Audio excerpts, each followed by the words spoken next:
قرآن مجید کا 34واں سورہ سورہ سبا۔ شروع نام سے اللہ کے جو بڑا مہربان نہایت رحم کرنے والا ہے۔ ساری تعریف اس اللہ کے لیے ہے جس کے اختیار میں آسمان اور زمین کی تمام چیزیں ہیں، اور اسی کے لیے آخرت میں بھی حمد ہے، اور وہی صاحب حکمت اور ہر بات کی خبر رکھنے والا ہے۔ وہ جانتا ہے کہ زمین میں کیا چیز داخل ہوتی ہے اور کیا چیز اس سے نکلتی ہے، اور کیا چیز آسمان سے نازل ہوتی ہے اور کیا اس میں بلند ہوتی ہے، اور وہ مہربان اور بخشنے والا ہے۔ اور کفار کہتے ہیں کہ قیامت آنے والی نہیں ہے، تو آپ صلی اللہ علیہ وآلہ وسلم کہہ دیجئے کہ میرے پروردگار کی قسم وہ ضرور آئے گی۔ وہ عالم الغیب ہے، اس کے علم سے آسمان و زمین کا کوئی ذرہ دور نہیں ہے، اور نہ اس سے چھوٹا اور نہ بڑا، بلکہ سب کچھ اس کی روشن کتاب میں محفوظ ہے، تاکہ وہ ایمان لانے والے اور نیک اعمال انجام دینے والوں کو جزا دے کہ ان کے لیے مغفرت اور باعزت رزق ہے۔ اور جن لوگوں نے ہماری آیتوں کے مقابلے میں دوڑ دھوپ کی، ان کے لیے دردناک سزا کا عذاب معین ہے۔ اور جن لوگوں کو علم دیا گیا ہے وہ جانتے ہیں کہ جو کچھ آپ صلی اللہ علیہ وآلہ وسلم کی طرف پروردگار کی طرف سے نازل کیا گیا ہے سب بالکل حق ہے، اور خدائے غالب و قابل حمد و ثنا کی طرف ہدایت کرنے والا ہے۔ اور جن لوگوں نے کفر اختیار کیا، ان کا کہنا ہے کہ ہم تمہیں ایسے آدمی کا پتہ بتائیں جو یہ خبر دیتا ہے کہ جب تم مرنے کے بعد ٹکڑے ٹکڑے ہو جاؤ گے تو تمہیں نئی خلقت کے بھیس میں لایا جائے گا۔ اس نے اللہ پر جھوٹا الزام باندھا ہے یا اس میں جنون پایا جاتا ہے؟ نہیں، بلکہ جو لوگ آخرت پر ایمان نہیں رکھتے وہ عذاب اور گمراہی میں مبتلا ہے۔ کیا انہوں نے آسمان و زمین میں اپنے سامنے اور پس پشت کی چیزوں کو نہیں دیکھا ہے کہ ہم چاہیں تو انہیں زمین میں دھسا دیں یا ان کے اوپر آسمان کو ٹکڑے ٹکڑے کر کے گرا دیں؟ اس میں ہر رجوع کرنے والے بندے کے لیے قدرت کی نشانی پائی جاتی ہے۔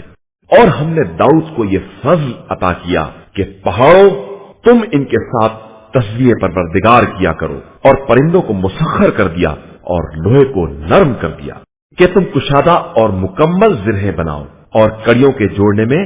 اندازے کا خیال رکھو، اور تم لوگ سب نیک عمل کرو کہ میں تم سب کے اعمال کا دیکھنے والا ہوں۔ اور ہم نے سلیمان کے ساتھ ہواؤں کو مسخر کر دیا کہ ان کی صبح کی رفتار 1 ماہ کی مسافت تھی، اور شام کی رفتار بھی 1 ماہ کے برابر تھی۔ اور ہم نے ان کے لیے تانبے کا چشمہ جاری کر دیا، اور جنات میں ایسے افراد بنا دیے جو خدا کی اجازت سے ان کے سامنے کام کرتے تھے، اور جس نے ہمارے حکم سے انحراف کیا ہم اسے آتش جہنم کا مزہ چکھائیں گے۔ یہ جنات سلیمان کے لیے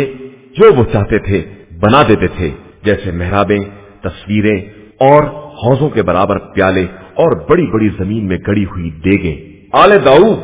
شکر ادا کرو، اور ہمارے بندوں میں شکر گزار بندے بہت کم ہیں۔ پھر جب ہم نے ان کی موت کا فیصلہ کر دیا تو ان کی موت کی خبر بھی جنات کو کسی نے نہ بتائی سوائے دیمک کے جو ان کے عصا کو کھا رہی تھی، اور وہ خاک پر گرے تو جنات کو معلوم ہوا کہ اگر وہ غیب کے جاننے والے ہوتے تو اس ذلیل کرنے والے عذاب میں مبتلا نہ رہتے۔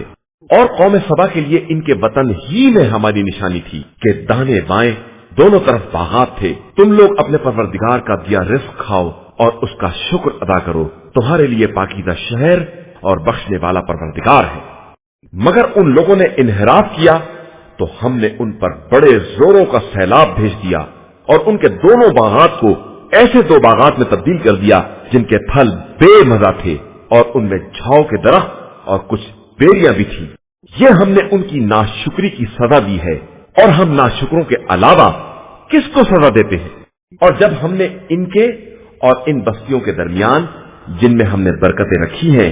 کچھ نمایاں بستیاں قرار دیں، اور ان کے درمیان سیر کو معین کر دیا کہ اب دن و رات جب چاہو سفر کرو محفوظ رہو گے، تو انہوں نے اس پر یہ کہا کہ پروردگار ہمارے سفر دور دراز بنا دے، اور اس طرح اپنے نفس پر ظلم کیا تو ہم نے انہیں کہانی بنا کر چھوڑ دیا، اور انہیں ٹکڑے ٹکڑے کر دیا کہ یقیناً اس میں صبر و شکر کرنے والوں کے لیے بڑی نشانیاں پائی جاتی ہیں۔ اور ان پر ابلیس نے اپنے گمان کو سچا کر دکھایا تو مومنین کے ایک گروہ کو چھوڑ کر سب نے اس کا اتباع کر لیا، اور شیطان کو ان پر اختیار حاصل نہ ہوتا مگر ہم یہ جاننا چاہتے ہیں کہ کون آخرت پر ایمان رکھتا ہے اور کون اس کی طرف سے شک میں مبتلا ہے۔ اور آپ صلی اللہ علیہ وآلہ وسلم کا پروردگار ہر شے کا نگراں ہے۔ آپ صلی اللہ علیہ وآلہ وسلم کہہ دیجئے کہ تم لوگ انہیں پکارو جن کا اللہ کو چھوڑ کر تمہیں خیال تھا، تو دیکھو گے کہ یہ آسمان و زمین میں ایک ذرہ برابر اختیار نہیں رکھتے ہیں، اور نہ ان کا آسمان و زمین میں کوئی حصہ ہے، اور نہ ان میں سے کوئی ان لوگوں کا پشت پناہ ہے۔ اس کے یہاں کسی کی سفارش بھی کام آنے والی نہیں ہے مگر وہ جس کو وہ خود اجازت دے دے، یہاں تک کہ جب ان کے دلوں کی ہیبت دور کر دی جائے گی تو پوچھیں گے کہ تمہارے پروردگار نے کیا کہا ہے، تو وہ جواب دیں گے کہ جو کچھ کہا ہے حق کہا ہے، اور وہ بلند و بالا اور بزرگ و برتر ہے۔ آپ صلی اللہ علیہ وآلہ وسلم کہیے کہ تمہیں آسمان و زمین سے روزی کون دیتا ہے، اور پھر بتائیے کہ اللہ، اور کہیے کہ ہم یا تم ہدایت پر ہیں یا کھلی ہوئی گمراہی میں ہیں۔ انہیں بتائیے کہ ہم جو خطا کریں گے اس کے بارے میں تم سے سوال نہ کیا جائے گا، اور تم جو کچھ کرو گے اس کے بارے میں ہم سے سوال نہ ہوگا۔ کہیے کہ ایک دن خدا ہم سب کو جمع کرے گا اور پھر ہمارے درمیان حق کے ساتھ فیصلہ کرے گا، اور وہ بہترین فیصلہ کرنے والا اور جاننے والا ہے۔ ان سے کہیے کہ ذرا ان شرکا کو دکھلاؤ جن کو خدا سے ملا دیا ہے، یہ ہرگز نہیں دکھا سکیں گے، بلکہ خدا صرف خدائے عزیز و حکیم ہے۔ اور پیغمبر، ہم نے آپ صلی اللہ علیہ وآلہ وسلم کو تمام لوگوں کے لیے صرف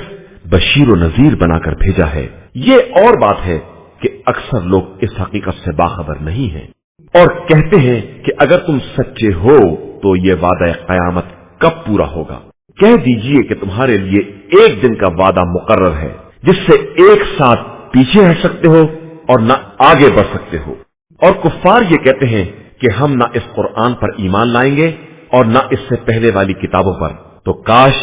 آپ صلی اللہ علیہ وآلہ وسلم دیکھتے جب ان ظالموں کو پروردگار کے حضور کھڑا کیا جائے گا اور ہر ایک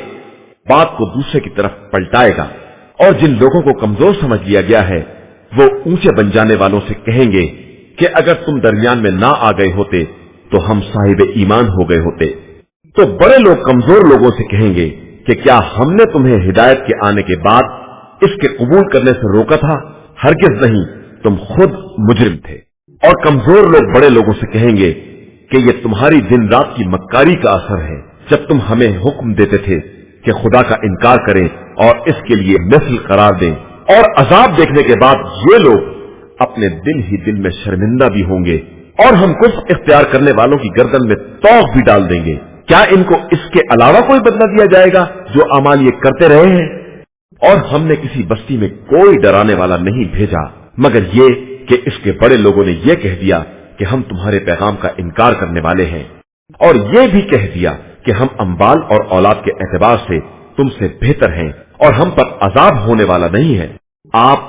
صلی اللہ علیہ وآلہ وسلم کہہ دیجئے کہ میرا پروردگار جس کے رزق میں چاہتا ہے کمی یا زیادتی کر دیتا ہے، لیکن اکثر لوگ نہیں جانتے ہیں۔ اور تمہارے اموال اور اولاد میں کوئی ایسا نہیں ہے جو تمہیں ہماری بارگاہ میں قریب بنا سکے، علاوہ ان کے جو ایمان لائے اور انہوں نے نیک اعمال کیے، تو ان کے لیے ان کے اعمال کا دوہرا بدلہ دیا جائے گا، اور وہ جھروکوں میں امن و امان کے ساتھ بیٹھے ہوں گے۔ اور جو لوگ ہماری نشانیوں کے مقابلے میں دوڑ دھوپ کر رہے ہیں وہ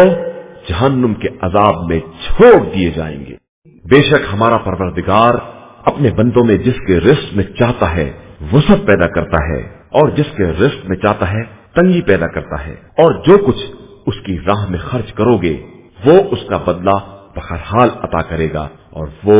بہترین رزق دینے والا ہے۔ اور جس دن خدا سب کو جمع کرے گا اور پھر ملائکہ سے کہے گا کہ کیا یہ لوگ تمہاری ہی عبادت کرتے تھے؟ تو وہ عرض کریں گے کہ تو پاک و بے نیاز اور ہمارا ولی ہے، یہ ہمارے کچھ نہیں ہے، اور یہ جنات کی عبادت کرتے تھے اور ان کی اکثریت انہی پر ایمان رکھتی تھی۔ پھر آج کوئی کسی کے نفع اور نقصان کا مالک نہیں ہوگا، اور ہم ظلم کرنے والوں سے کہیں گے کہ اس جہنم کے عذاب کا مزہ چکھو جس کی تکذیب کیا کرتے تھے۔ اور جب ان کے سامنے ہماری روشن آیتوں کی تلاوت کی جاتی ہے